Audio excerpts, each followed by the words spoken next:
Quilting is very relaxing. I mean, it really just frees your mind from things that might happen in your life, like someone died, you having a bad day, and you can just get up in the morning and just go directly to quilting because, you know, it just really frees your mind. Most of the time when I'm sewing, I can tune out the entire world.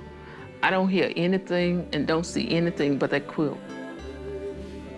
I can sit there for hours and not even think about anything else but quilting.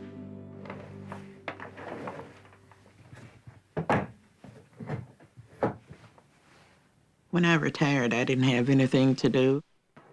I went to Piggly Wiggly for groceries one day, and I met Patty on my way out, and she said, "Oh, Miss G, what are you doing these days?"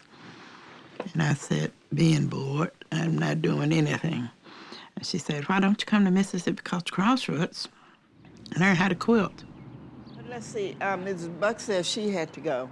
Cultural Crossroads got started because we knew there were quilters in the community and we wanted to celebrate a traditional art that is here. I know, but which daughter? What daughter? The fact that we have a center where women quilt, where women come, keeps the tradition thriving. I have a little niece live in Kankakee, Illinois. She came down last summer, and we pieced about 3 rows. I helped her to do it. We put it together. I let you know she has done an entire quilt on her own. And It's something very unique about Cultural Crossroads because the people, it's just like they welcome you in. It's like you have known them for a long time. And since Tammy is the youngest, This is a community that has a history of being segregated in the past.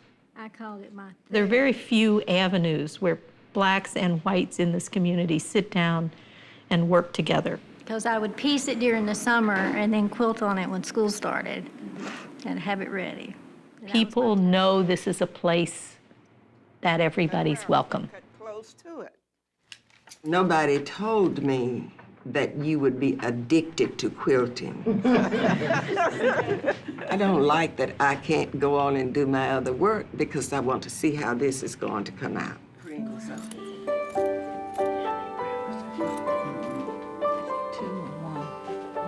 I was just gonna go in more than once, just, you know, go around and then come back out, go around, and then just keep doing it. No. You don't want that? No. Okay. Bigger blocks. Elbow, big do blocks. like a corner like that. everybody one elbow. Everybody can't make a good square.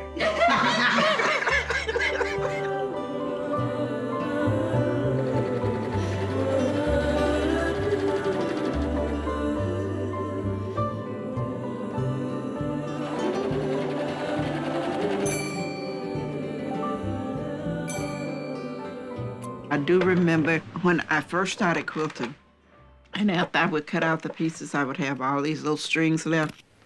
And someone at the Cultural Crossroads asked me to give them my strings. And I said, "Sure, you can have my strings. What are you going to do with strings?" And Mrs. Rankin said, "Miss Gustina, don't ever give your strings away." And I said, "Why not?" And she said, "Because you can use them yourself to make a string quilt." And that's when I was introduced to the string quilt.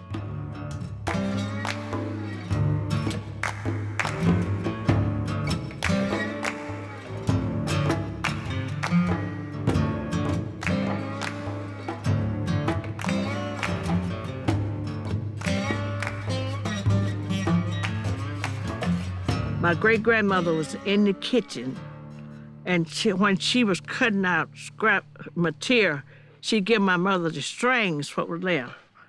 And she said, "If you keep them, I'll show you how to make your top." See, I put them together. I start here, and I'm okay, now here, I'll be dark. Mrs. Rankin learned to quilt from her grandmother, who she says learned from her grandmother, and it was a utilitarian quilting. She used what she had at hand to put quilts on beds. Women from a certain generation find it bizarre that people will cut up little pieces and then sew them together. When you have this big piece, why not just use it? Mrs. Rankin didn't think of herself as an artist. She thought of herself as a woman who was taking care of her family. My grandma, Alice, she taught you how to quilt to help keep the young ones warm. We had to have cover for the beds. The design later on in life, I began to add a little more to it.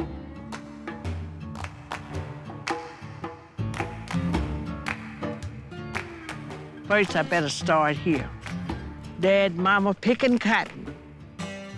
They picking cotton, yes, sir. Oh, yes, oh, that's killing a hog. See, that was our main meats back then. Just walking to school. We over in the ditch here. This were the white kids riding the bus. There are white children on the bus going one way, and there are black children walking, going the other way. And for her and so many African Americans growing up in this state, they walked to school when they could get to school. And the school buses carrying the white children would just pass them by. So that image sets off her history and her particular time in this community.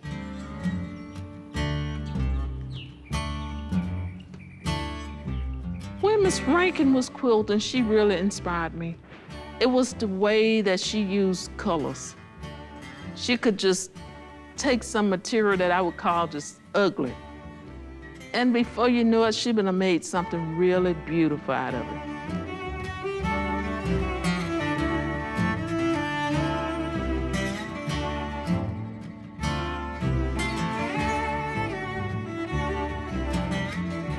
When the quilters win prizes, that validates the work they do. A lot of times women see that somebody they know can do this well, and they say, oh, I can do that too. You know, that there is something to this making quilts.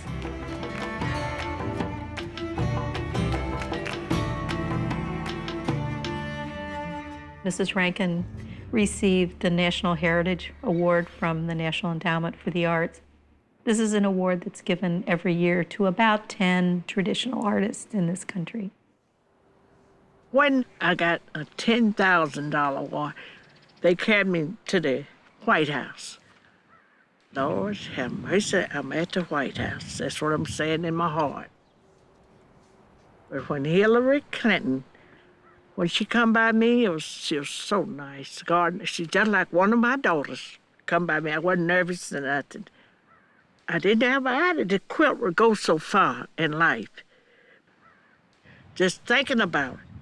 How far can a needle carry it?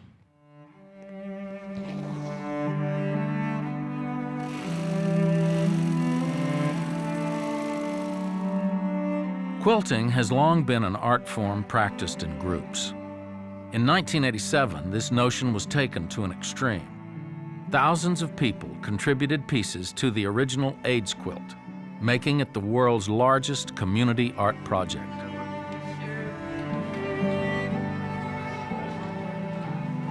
The work connected panels of all skill levels and people from all across the country.